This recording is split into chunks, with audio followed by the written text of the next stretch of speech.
ఆడదాం ఆంధ్ర కార్యక్రమంపై విజిలెన్స్ విచారణ ముగిసింది. ఇవాళ ప్రభుత్వానికి విజిలెన్స్ అధికారులు నివేదిక ఇవ్వనున్నారు. గత ప్రభుత్వంలో 119 కోట్లతో ఆడదాం ఆంధ్ర కార్యక్రమం నిర్వహించగా ఇందులో భారీగా అవినీతి జరిగిందని కూటమి ఆరోపిస్తోంది. 37.50 కోట్ల క్రీడా పరికరాల కొనుగోళ్లలో కమిషన్ల వ్యవహారం నడిచినట్లు ప్రభుత్వానికి ఫిర్యాదులు అందాయి. ఢిల్లీ, మూసీ, యూపీ, బెంగళూరు ప్రాంతాలకు చెందిన 6 సంస్థల నుంచే క్రీడా పరికరాలు కొనుగోలు చేసినట్లు ఆరోపణలు ఉన్నాయి. క్రీడలతో సంబంధం లేని రోడ్లు, భవనాల శాఖ ద్వారా టెండర్లు పిలిచి సరఫరా సంస్థలను ఎంపిక చేయడంపై అనుమానాలు వ్యక్తం చేస్తున్నారు. ఆడదాం ఆంధ్రకు ఖర్చు చేసిన 119 కోట్లలో 40 కోట్ల అవినీతి జరిగినట్టు విజిలెన్స్ రిపోర్ట్ సిద్ధం చేసింది.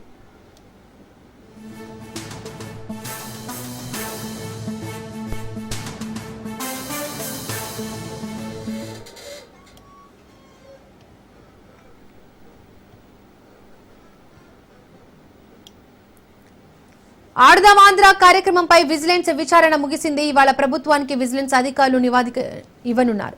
గత ప్రభుత్వంలో 119 కోట్లతో ఆడదాం ఆంధ్ర కార్యక్రమం నిర్వహించగా ఇందులో భారీగా అవినీతి జరిగిందని కూటమి ఆరోపిస్తోంది. 37.50 కోట్ల క్రీడా పరికరాల కొనుగోళ్లలో కమిషన్ల వ్యవహారం నడిచినట్టు ప్రభుత్వానికి ఫిర్యాదులు అందాయి. ఢిల్లీ, యూపీ, బెంగళూరు ప్రాంతాలకు చెందిన 6 సంస్థల నుండే క్రీడా పరికరాలు కొనుగోలు చేసినట్లు ఆరోపణలు ఉన్నాయి. క్రీడలతో సంబంధం లేని రోడ్లు, భవనాల ద్వారా టెండర్లు పిలిచి సరఫరా సంస్థలను ఎంపిక చేయడంపై అనుమానాలు వ్యక్తం చేస్తున్నారు. ఆడదాం ఆంధ్రకు ఖర్చు చేసిన 119 కోట్లలో 40 కోట్ల అవినీతి జరిగినట్టు విజిలెన్స్ రిపోర్ట్ సిద్ధం చేసింది.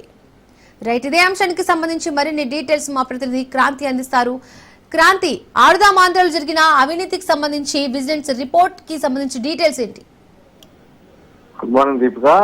గత ప్రభుత్వ హయాంలో ఆడదాం ఆంధ్ర కార్యక్రమం నిర్వహించారు. దానిలో పెద్ద ఎత్తున అవకతవకలు జరిగినాయని కూటమి ప్రభుత్వం ఏర్పడిన తర్వాత అసెంబ్లీ వేదికగా కొంతమంది ఎమ్మెల్యేలు కోరిన నేపథ్యంలో ప్రస్తుతము విజిలెన్స్ విచారణకైతే ఆదేశించడం జరిగింది. అయితే అటు ఆడదాం ఆంధ్ర అవినీతి పైన విజిలెన్స్ విచారణ పూర్తయినట్టు కూడా తెలుస్తుంది.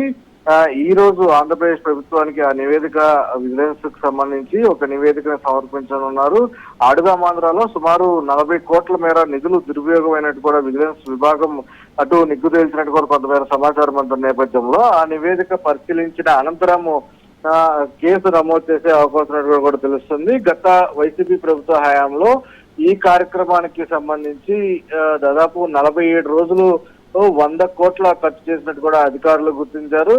గత వైసీపీ ప్రభుత్వ హయాంలో 2023 డిసెంబర్లో ఆడదాం ఆంధ్ర క్రీడలను అయితే ప్రారంభించడం జరిగింది. అయితే ఆ పథకానికి సంబంధించి 125 కోట్ల నిధుల్ని కేటాయించింది అప్పటి ప్రభుత్వం. ఆడదాం ఆంధ్రలో అవకతవకలు జరిగాయని విచారణ జరపాలంటూ కూటమి ప్రభుత్వం అటు ఏర్పడిన తర్వాత అసెంబ్లీ వేదికగా పలువురు ఎమ్మెల్యేలు కోరడంతో ప్రస్తుతం ప్రభుత్వము విజిలెన్స్ అధికారులు అయితే నియమించడం జరిగింది. విచారణ చేపట్టిన అధికారులు కొంత సంచలనమైన విషయాలు బయటపెట్టినట్టు కూడా కొంత సమాచారం అందుతుంది. కొన్ని జిల్లాల్లో కలెక్టర్లు ఆడదాం ఆంధ్ర కోసం అదనంగా నిధులు కేటాయించినట్టు కూడా విజిలెన్స్ విచారణలో కొంత సమాచారం సేకరించినట్టు కూడా తెలుస్తుంది. పబ్లిసిటీ కోసం ఆయా వస్తువుల పైన బ్రాండెడ్ స్టిక్కర్లు అంటించడం, క్రీడాకారులకు నాసిరకం కిట్లు సరఫరా చేసినట్టు కూడా దర్యాప్తులో వెల్లడైనట్లు కూడా తెలుస్తుంది. అయితే విద్యార్థులుగా కూడా గతంలో వైసీపీ కార్యకర్తలని ఎంపిక చేసినట్టు కూడా అధికారులు గుర్తించినట్టు కూడా కొంతమంది సమాచారం ఉన్న నేపథ్యంలో అప్పటి సీఎంగా ఉన్న జగన్మోహన్ రెడ్డి హయాంలో 47 రోజుల్లో 100 కోట్లు ఖర్చు చేసినట్టు అధికారులు కొంత చెప్తున్న నేపథ్యంలో కొత్త స్టాఫ్ చైర్మన్ అంటే కూటమి ప్రభుత్వం ఏర్పడిన తర్వాత నూతనంగా స్టాఫ్ చైర్మన్ ఛార్జ్ తీసుకునే లోపే కొంతమంది అధికారులు గతంలో సంబంధించిన ఆడదాం ఆంధ్రకు సంబంధించిన వివరాలు డిలీట్ చేసినట్టు కూడా ఈ విజిలెన్స్ విచారణలో అధికారులు పేర్కొన్న పరిస్థితి అయితే ఉంది. అప్పటి క్రీడా మంత్రిగా ఉన్న రోజా, ఆమె సోదరుడి పాత్ర పైన ఆధారాలను కూడా విజిలెన్స్ విభాగం సంపాదించినట్టు కూడా తెలుస్తుంది. అలాగే అప్పటి స్టాఫ్ చైర్మన్ గా ఉన్న బైరెడ్డి సిద్ధార్థ రెడ్డి పైన కూడా కొంత పెద్ద ఎత్తున ఆరోపణలు వస్తున్న నేపథ్యంలో నివేదికలో పలు ఆధారాలతో కూడిన దానికి సంబంధించి ఆధారాలను కూడా అధికారులు పొందుపరిచినట్టు కొంతమేర సమాచారం అంత నేపథ్యంలో ఈ రోజు విజిలెన్స్ అధికారులు నివేదికని పరిశీలించిన అనంతరం ప్రభుత్వము ఏసీబీ సంబంధించి ఈ కేసును అప్పగించే అవకాశం అయితే కనిపిస్తుంది. అటు ప్రభుత్వం పరిశీలించిన తర్వాత దానిలో జరిగిన అవినీతి మేరకు ఈ కేసుని ఏసీబీకి అప్పగించే పరిస్థితి అయితే కనిపిస్తుంది. ఇప్పుడు థ్యాంక్ యూ క్రాంతి.